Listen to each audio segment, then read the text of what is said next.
এখন আসছি যে টমেটোটা বাজারের দাম সবচেয়ে কম সেই টমেটোটাই কিন্তু আমাদের এখানে মূল উপাদান।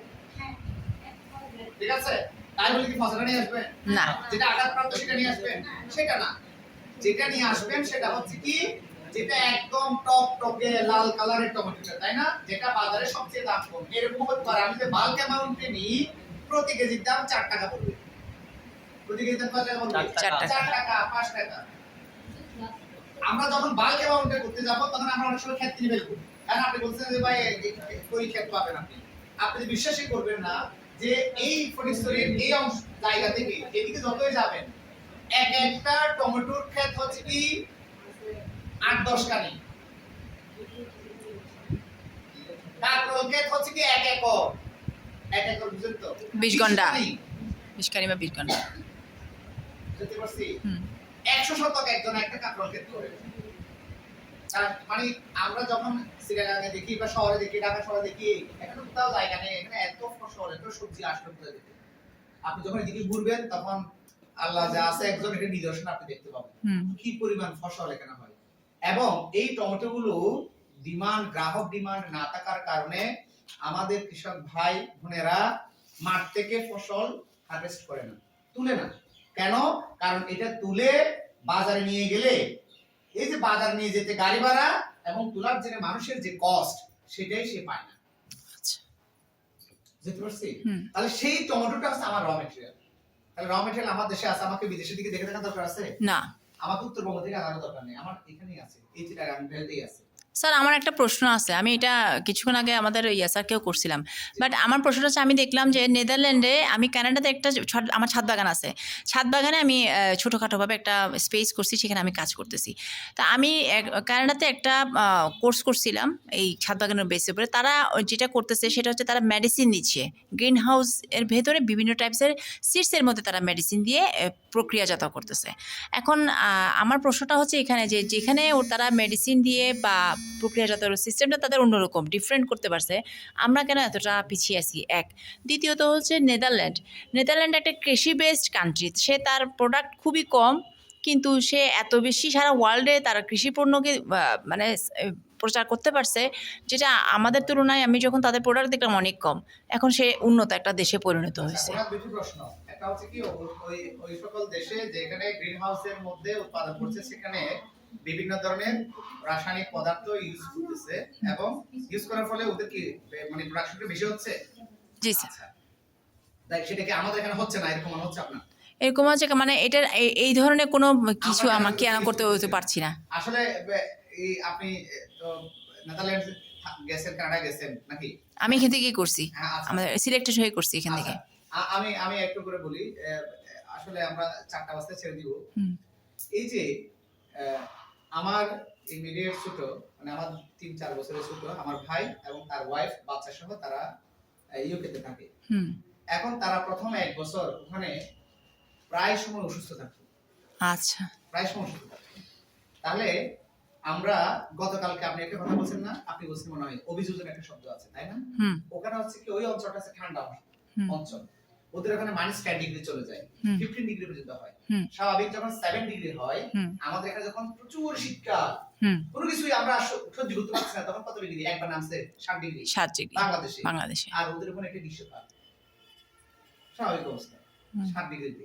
কিন্তু আমার ভাই তো ওখানে পরিবার নিয়ে টিকতে পারছে না, পরে তাকে মেডিসিন নিতে হচ্ছে। এই মেডিসিন ওখানে যারা হইতে হয় তাকে ভিটামিন ডি ক্যাপসুলটা নিতে হবে, এরকম কয়েকটা মেডিসিন আছে যেটা আগে নিতে হবে, নিয়ে আপনাকে সেই জিনিসটা আপনার ভিতর তৈরি হবে। একটা বাচ্চা যখন ওখানে হবে তার বাচ্চার প্রয়োজন হয় না, তার বাচ্চা বেবি দুটোই ওখানে হয়েছে, তার বাচ্চাকে আবার ওই ট্রিটমেন্ট দিতে হবে, কারণ সে জন্মগতভাবে ওখানে ওভাবে তৈরি হয়েছে। কিন্তু এরা যখন এখান থেকে গেছে তখন ওরা কিন্তু ওখানে অ্যাডজাস্ট হতে পারছে না। সেই জন্য এদের দেশে যখন আপনার গ্রিন হাউসের মধ্যে করতে হচ্ছে, গ্রিন হাউসে কেন করে? কারণ বাইরের তাপমাত্রা কম, ভিতরের তাপমাত্রা বাড়ানোর জন্য। কিন্তু আমার দেশে তো নাতিশীতোষ্ণ অঞ্চল হিসেবে আমরা জানি, এখানে ওটার জন্য দরকার হয় না। ঠিক আছে, ওই কারণে আমাদের ওইসব মেডিসিন ব্যবহার না করেও প্রাকৃতিকভাবে আল্লাহ আমাদেরকে এই সুযোগটা দিয়েছেন যে ফসল উৎপাদন করার জন্য। আপনি বলছেন আমাদের এখানে কৃষি জমির পরিমাণ বাংলাদেশে কমেছে, মানুষ বেড়েছে, বাসস্থান পরিমাণ বেড়েছে, কৃষি জমি কমেছে, কিন্তু খাদ্যের সংকট আপনি বলেন, আপনি যখন ছোটবেলায় ছিলেন তখন খাদ্যের সময় কিরকম ছিল? মানুষ একজনের ঘর থেকে একজন গিয়ে এক পয়সা নিয়ে আসতো, এক পয়সা নিয়ে আসতো। আপনার দেখেন না বহুত হ্যাঁ অ্যাভেলেবল ছিল। কিন্তু এখন মানুষ 2-5 কেজি চাল কিনে যে মানুষ খুব কম 25 কেজি বস্তা নিয়ে আসে, আসে না? আসে আসে। তাহলে এত যে প্রোডাকশন, এটা হইছে না? হ্যাঁ। অল্প জমিতে আগে চেয়ে বেশি প্রোডাকশন হচ্ছে। আচ্ছা আল্লাহ মানে মানুষ এত বেশি ডাইভার্সিটি তে চলে গেছে। হুম দেখেন একটা গাছে আগে 200 গ্রাম 250 গ্রাম মরিচ হইতো, হুম ঠিক আছে? 300 গ্রাম মরিচ হইতো। এখন একটা মরিচ গাছে 5 কেজি মরিচ হয়। হুম এটা বাড়ি হুম বাড়ির রিসার্চে গবেষণার একটা রেজাল্ট। হুম পুরো হাইব্রিড মরিচ গাছ হয় না এখন? হাইব্রিড মরিচ আপনি এখন 12 মাস কাঁচা মরিচ পাচ্ছেন না? এগুলো হাইব্রিড জাতের গাছ। তাহলে এগুলো তৈরি করছে। আগে 5টা গাছে যে মরিচ হতো এখন একটা গাছে সেটা হয়। আগে 5 কানি যেটা হয় সেটা এখন এক কানিতে হয়। ঠিক আছে? হুম। তার মানে আমাদের এই আপনার মেকানিজম ডেভেলপ হওয়ার কারণে, রিসার্চের কারণে আমরাও কিন্তু সেই সুফলগুলো পাচ্ছি।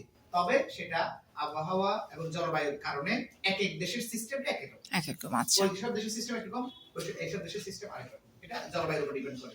যেমন আগে লবণাক্ত জায়গাতে বেশ কিছু গাছ হতো না, ঠিক আছে?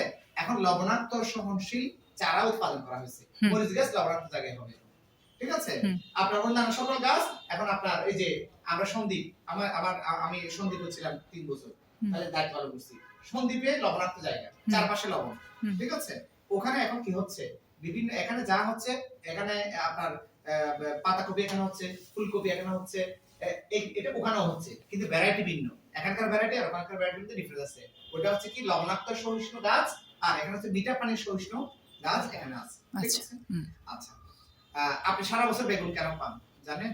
টমেটো কেন পান? টমেটো গুলোকে আমরা কলম করেছি, হ্যাঁ। তার সাথে ওই যে আমরা শক্ত যে মানে বর্ষাকালে টমেটো গাছ হয় না, জানালে হয় না, শীতকালে হয় আমাদের দেশে। হ্যাঁ। কেন? গাছ অতি পানিতে মরে যায়। মরে যায় এখন এমন গাছ উৎপাদন করা হয়েছে যে গাছগুলো অতিরিক্ত বৃষ্টিতেও মরা যাবে না। হুম আমরা ছোট ছোট পুঁতি বেগুন দেখি না? হ্যাঁ হ্যাঁ পুঁতি বেগুন গুলো বর্ষাকালে সবচেয়ে বেশি হয়। হ্যাঁ আপনি দেখিয়ে এই বেগুনের সাথে আমরা হাইব্রিড করছি, আচ্ছা জেনারেল টমেটোটাকে হাইব্রিড করে এখন ওই গাছ বর্ষাকালে আমরা রোপণ করি, টমেটো পাই, এটা গাছ কিন্তু ওইটা। আচ্ছা বুঝতে পারছি? হ্যাঁ, বুঝতে তাহলে মানুষের চিন্তা করতে আল্লাহ অনেক দিয়েছে, চিন্তা করতেছে হচ্ছে। আমরা যেখানে ছিলাম টমেটোর কথা আসছিলাম, টমেটো যেটা বাজারে সবচেয়ে দাম কম সেটা আমাদের এখানকার র ম্যাটেরিয়াল, পাকা লাল টকটকে টমেটোটা লাগবে আমার। তাহলে সেই টমেটো নিলাম, সেখানে আমরা কি করলাম, আমরা এটাকে কেটে পরিষ্কার করে তার সিদ্ধ করলাম, পানি সহ না পানি ছাড়া? পানি ছাড়া, কোনোভাবে পানি দেওয়া যাবে না, ঠিক আছে? পানি যতটুকু পারে কমাইতে হবে, কারণ টমেটোর মধ্যে 80% পানি, টমেটোর মধ্যে 80% কি পানি। ওখান থেকে যখন পানি বের হবে ওর পানি দিয়ে ওকে সিদ্ধ করবো, হুম। মানে কি বলে কই তেলে কই ভাজা কই ভাজা এরকম মতো আর কি। তাহলে ওটার পানি দিয়ে ওকে সিদ্ধ করে তারপরে আমরা এখান থেকে চামড়াটা নিয়ে ফেলবো না, চামড়া রাখবো। রাখবো আমরা গতকালকে ভিডিওতে দেখাইছি হ্যাঁ হ্যাঁ চামড়াটা রাখতে হবে, চামড়ার মধ্যে ন্যাচারাল কালার রয়েছে, ঠিক আছে? এই কালারটা আমাদের দরকার, ঠিক আছে? এখন এটা সহ আমরা তাকে ব্লেন্ড করলাম, ব্লেন্ড করে এটাকে আমরা কি করে নিলাম, সেপারেট করে নিলাম। খুবই সুন্দর, চমৎকার। মনে করেন আমার কাছে ব্লেন্ডার নেই, আমি এখন কি করব? তাকে যদি ভালো করে ধুনবেন, ঠিক আছে? হ্যাঁ, ফাহাদ স্যারের ক্লাসে আপনি যখন business করবেন, বসে আছি আপনি হাতে কষ্ট করে করবেন, তিনি আমাদেরকে ঠিক আছে? তখন আস্তে আস্তে আপনাকে ব্লেন্ডার নিতে হবে। শেখাচ্ছেন। এর বাইরেও আরো বিভিন্ন ছোটখাটো যন্ত্রপাতি আছে যেগুলো ম্যানুয়াল, ওগুলো দিয়ে আপনি হাতে কাজ করেন। আমি বলি নাই আপনার আজকে আপনাকে ব্লেন্ডার কিনতে হবে, এটা বলছি। আপনি হাতে প্রাথমিকভাবে কাজ করেন, পরে প্রয়োজন হলে আপনি ব্লেন্ডার নেবেন, ওকে? আচ্ছা, এখন ব্লেন্ডার খুব সস্তা, 2,000-3,000 টাকা দিয়ে ব্লেন্ডার পাওয়া যায়, তাই না? হ্যাঁ, আপা এত নিচে না হলে এই ব্লেন্ডার দিয়ে আপনি শুরু, ঠিক আছে, ওকে। এদিকে আর না যাই, আমাদের অনেকের খিদে লাগছে, বিশেষ করে আমাদের এই যে সমান বড় না আপনার নাম, আপনার কি বড়ুয়া, মিথিলা বড়ুয়া। ওই যে আমার যিনি উপসাগরের কৃষি কর্মকর্তা আসছিল একটু আগে, ওনার নাম সোমা বড়ুয়া। এই যে চাচা আপা আপনার তো বেশি খিদে লাগছে, চেহারাটা দেখে মনে হচ্ছে একদম খিদে হয়ে যাচ্ছে। আচ্ছা, আমার কোনো খিদে লাগে না, আমাদের সময় একজন আছে নাকি? আপনি সোমা বড়ুয়া? আরে আপনার বিদে আসছিল একটু আগে। যাই হোক, তাহলে এই টমেটোটাকে আমরা ওখান থেকে সেপারেট করে নিলাম। সেপারেট করার পর 3টা মেডিসিন ব্যবহার করেছি, তাই না? হ্যাঁ একটা অর্গানিক, আপনি যেটা বলছেন অর্গানিক, হুম অর্গানিক আমরা সব অর্গানিক নয়, আমরা বলবো হালকা অ্যাসিড, হালকা আছে হালকা অ্যাসিড, লঘু অ্যাসিড, হালকা অ্যাসিড। হালকা অ্যাসিড আপনি বলে অ্যাসিড বললে আমরা কিন্তু ভয় পাই, হুম, তাই না? হ্যাঁ। অ্যাসিড পড়লে আমাদের গা হয়ে পড়ে যাবে, কিন্তু আপনি তো লেবু খাচ্ছেন, এটা তো অ্যাসিড আছে, তেঁতুল খাচ্ছেন, ওখানেও অ্যাসিড আছে, তাই না? এটার নাম হচ্ছে অ্যাসিটিক অ্যাসিড। কি অ্যাসিড বললে? অ্যাসিটিক অ্যাসিড প্রতি কেজিতে 0.2 ml, প্রতি কেজিতে 5 ml, 2 ml 0.2 ml 0.2 ml নাকি 2 ml? 0.2 ml আপনি কইছেন না, আমি কম 0.2 মিস্টেক হয়ে গেছে স্যার। হ্যাঁ, বলে মিস্টেক করে ফেলছেন, বলে মিস্টেক করছি। 2 ml 0.3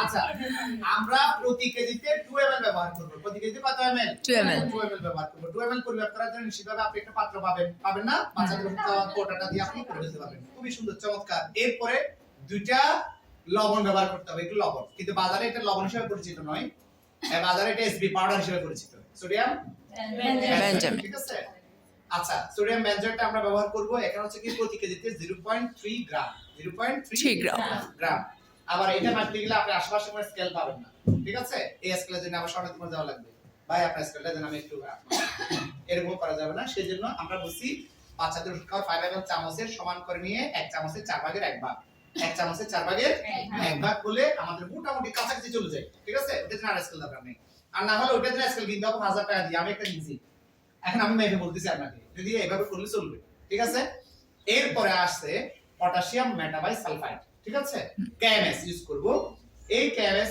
আমরা this is a trainer 0.3 ml sorry 0.3 গ্রাম 0. কত 3 গ্রাম এটা দুই আঙ্গুল নিয়ে এই একটু করে নিলে চলবে এতটুকুই হয়ে যায় এখন আপনি বলবেন স্যার আপনার আঙ্গুল আছে আমার আঙ্গুল ছোট হ্যাঁ আমার আঙ্গুল কিন্তু কম উঠবে 3 আঙ্গুল উঠাইবে আচ্ছা 3 আঙ্গুল উঠাইলে এটা ওসাইন হয়ে যাবে এটা আর হবে হ্যাঁ গ্রামের চামচগুলা হ্যাঁ ছোট ছোট চামচ দিয়ে তাহলে 0.3 গ্রাম আমরা শুনেন আপনি ওয়েট কখনো আয়তন দিয়ে পরিমাপ করা যায় না ঠিক আছে 1 কেজি মুড়ি 1 কেজি লোহা সেম আয়তন সেম চামচ দিয়ে হবে না সেম প্যাকেটে পাবেন না 1 কেজি লোহা 1 কেজি মুড়ির প্যাকেট দিয়ে হবে না সুতরাং আয়তন চামচ দিয়ে মেজারমেন্ট করা যাবে না বুঝে দিলাম আচ্ছা লিকুইড পারবেন কিন্তু এগুলো পারবেন না লিকুইড অনেক সময় হবে না যেমন মধু আর পানি সমান হবে 1 কেজি মধু আর 1 কেজি পানি সমান আয়তন হবে হবে না আপনার কি মনে হয় হবে কিনা হবে না যেটা যতটুকু লঘু বা গাঢ় সেটার জন্য একই রকম হবে ঠিক আছে আমরা ওভাবে দেখব তাহলে 0.3 গ্রাম আপনার কেএমএস 0.3 গ্রাম সোডিয়াম বেঞ্জয়েট আর 2 ml হচ্ছে কি আমার অ্যাসিটিক অ্যাসিড এটা খুব সহজে আমরা এটা সংযুক্ত করে আমরা এটা 6 থেকে 7 মাস কখনো 8 থেকে 9 মাস আমরা সংরক্ষণ করতে পারি বিজ্ঞান কি বলে এখানে বিজ্ঞান কি সায়েন্স কি মানে কেন ভালো থাকছে ঠিক আছে না ভালো থাকার পিছনে অ্যাসিটিক অ্যাসিড ফাঙ্গাস সৃষ্টি করতে বাধা প্রদান করে এখন পটাশিয়াম মেটাবাইসালফাইড যেটা শুনতে করছি সালফাইড যেটা আছে সালফাইড ওখান থেকে একটা গ্যাস নিঃসৃত হবে ঠিক আছে আমি বললাম এটা ফিলিং করার পর সাথে সাথে মুখটা কি করে ফেলতে হবে বন্ধ করে ফেলতে হবে অন্যথায় আপনি যদি কিছুদিন পর পর টেস্ট করার জন্য এক চামচ খাওয়ার জন্য আপনি খুলে বাইর করেন তাহলে এখন যে গ্যাসটা বের হয়ে যাবে সায়েন্স কি বলে সেটা গ্যাস যদি বের হয়ে যায় তখন আপনার অন্যান্য ফাঙ্গাস বা ব্যাকটেরিয়া দ্বারা এটা আক্রান্ত করতে সুবিধা হবে এবং সেটা খুব দ্রুতই নষ্ট হয়ে যাবে আমি বুঝতে পারছি একবার মুখ খুললে তাকে হয় খেয়ে ফেলতে হবে নাহলে ফ্রিজে রাখতে হবে বুঝতে পারছি একদিনে খাবেন প্লাস্টিকের কোন কিছুতে রাখতে পারবেন একদম প্লাস্টিকের বোতল পানির বোতল রাখেন কোনো সমস্যা নেই ঠিক আছে হ্যাঁ এয়ারটাইট রাখতে হবে এয়ারটাইট আপনি গরম গরম ফেলে রাখবেন আমাদের তো মিশনের পর গরমই কাছে যাবে আমরা কাছে যারা গরম প্রোটেক্টর হ্যান্ড আপনি আর ঠান্ডা করে দিন আর ঠান্ডা অনেকগুলো সংরক্ষণ করতে রাখতে চাইলে তো কাছে তো রাখা সব পসিবল না আমি তো বলছি আপনি 5 লিটার পানির বোতল রাখেন ঠিক আছে আপনি দরকার হলে বড় তেলের ড্রামের মতো যেটা বিদেশ থেকে এখানে বাংলাদেশে আসে ঠিক আছে 1 টনের বা হাফ টনের এরকম ড্রাম চলে আসে আপনি ওখানে সংরক্ষণ করতে পারেন আপনি যখন বড় হবেন বড় উদ্যোক্তা হবেন আমরা ঠিক আছে না আপনি একদিন বড় উদ্যোক্তা হবেন তখন আপনার এরকম 20-50 গ্রাম সংরক্ষণ করে রাখা লাগবে ঠিক আছে Small trade entrepreneur. ওকে ড্রামে করে শুনতে পারবেন তবে কথা একটাই এয়ারটাইট কোনো খুললে ফ্রিজে রাখতে হবে ঠিক আছে হ্যাঁ ওকে তাহলে সুতরাং এটা বাজারে ডিমান্ড আছে 5 লিটারের হ্যাঁ ছোট ছোট যেগুলো আপনার রেস্টুরেন্ট আছে তাদের একদিনে এরকম 2-1 গ্রাম লাগে তাহলে আমরা এটা সহসায় করতে পারবো আশা করি পারবো না পারবো হ্যাঁ কালকে আমরা একজন বললেন যে কি কালকে আমরা সস করব ইনশাআল্লাহ ঠিক আছে ইনশাআল্লাহ সসটা আমরা করব আর সবচেয়ে ভালো জিনিস যেটা টমেটো খেতে হবে সবচেয়ে রঙিনটা আপনি রান্না করলেও টমেটোর কালার বিলুপ্ত হয় না একটু বলেন রান্না করলেও টমেটোর কালার কি হয় না বিলুপ্ত হয় না আমরা রঙিন ফল পাই না একটু খেয়াল করে দেখেন গাজর পাচ্ছেন বিট পাচ্ছেন এগুলো কি আমরা সহসাত খাই না আর যত ফসল পাচ্ছেন হয় সবুজ কালারের না হলে সাদা কালারের, এই দুটোর বাইরে আমরা পাই না। এই দুটোর বাইরে যেটা জিনিস দরকার এটা হচ্ছে কি টমেটো, হ্যাঁ। অথবা আপনার বলা হয় ব্রাউন বিন, আপনার আছে, এগুলো খেতে হবে, কালারফুল খেতে হবে। আল্লাহ কালার এগুলো দিয়েছে আমাদের শরীরের রোগ প্রতিরোধ ক্ষমতা বাড়ানোর জন্য। এবং সেই খুবই গুরুত্বপূর্ণ একটা জিনিস লাইকোপেন, যেটা আছে টমেটোতে, টমেটোর মধ্যে, যেটা প্রোস্টেট ক্যান্সারের ক্ষেত্রে সহায়ক ভূমিকা পালন করে। বিশেষ করে আমাদের মহিলা যারা আছে তারা অবশ্যই বেশি বেশি টমেটো খাওয়ার চেষ্টা করবেন। আচ্ছা, কথা কি বুঝতে পারছি? পুরুষদের ক্ষেত্রে আমাদের মূত্রনালী আছে, মূত্রনালীর মধ্যে ক্যান্সার হয়। এটা এই জিনিসটা না খাওয়ার কারণে, এই জিনিসটা পর্যাপ্ত পরিমাণে আমাদের দেহে যদি তৈরি হতে না পারে, কিংবা আমরা বাইরে থেকে সাপ্লিমেন্ট হিসেবে নিতে না পারি, তখন আমরা এই রোগে আক্রান্ত হওয়ার সম্ভাবনা বেশি। এবং সেটা দেখবেন আপ টু 55 ইয়ার্স যখন আপনি যাবেন, এরপর থেকে এই যে প্রস্রাবে জ্বালা করা শুরু হবে, একটার পর একটা ঝামেলা করতে হতে আস্তে আস্তে শেষ পর্যন্ত ওই ক্যান্সার গিয়ে পৌঁছে। ঠিক আছে? এটা খুবই মরণঘাতী। আমাদের মা বোনেরা এটা যখন আস্তে আস্তে এমন পর্যায়ে পড়ে যায়, বলতে না বলতে আমরা শেষ পর্যন্ত মৃত্যুকে আলিঙ্গন করা ছাড়া আমাদের আর কোনো রাস্তা থাকে না। সুতরাং বাসার সবাইকে এই রঙিন ফলগুলো খাওয়াইতে উৎসাহিত করবেন, নিজেরাও খাবেন, পরিবারের বাকিদেরকেও খাওয়াবেন। যেভাবে পারেন খাওয়াবেন, এইভাবে ভর্তা করে পারেন, রান্না করে পারেন, অন্য কিছু করে পারেন, যেভাবে পারেন এই রঙিন ফল আপনার শরীরের জন্য একটা সাপ্লিমেন্ট হিসেবে আপনি নেবেন। ঠিক আছে? বুঝতে পারছি? জি স্যার। এত সুন্দর একটা কথা বলেন, তালি মারবেন না? ওকে, তাহলে আজকে সেশনটা এখানে শেষ করলাম। তাহলে টমেটো আমাদের শুধু সসের জন্য না, আমাদের নিজেদের জন্য খুবই গুরুত্বপূর্ণ ভূমিকা পালন করবে। আশা করি এই মেসেজগুলো আপনারা চারদিকে ছড়াই দিবেন। আচ্ছা, আমরা জানি এখানেও একটা অ্যাসিড আছে, কি আছে? একটা অ্যাসিড আছে, এবং এটাও জানি চাপ দিলে অ্যাসিডের তার ক্ষমতা হারিয়ে ফেলে, তাই না? তাহলে শুধুমাত্র অ্যাসিডের ক্ষমতাটা হারাইলো, বাকিগুলো তো আছে। ঠিক আছে না? বাকিগুলো আছে, অনেকগুলো উপাদান আছে, ক্যারোটিন আছে, অনেকগুলো উপাদান আছে, সেগুলো আমরা নেব। আচ্ছা, অনেক দেরি হয়ে গেল, আমরা শুধুমাত্র রাতের খাবারের বিষয়টা একটু কথা বলি। কেমন? আমরা রাতের কথা বলতো, রাতের খাবারটা আমরা আমরা এই ইফতারটা আমরা ইনশাআল্লাহ করব। ইফতারের পরে রাতের খাবার এবং সাহরির সময় আমরা তো সবাই সাহরি খাবো। আমরা চাচ্ছি সাহরিটা এবং আপনার ইফতারটা আমাদের মধ্যে চলে যাক।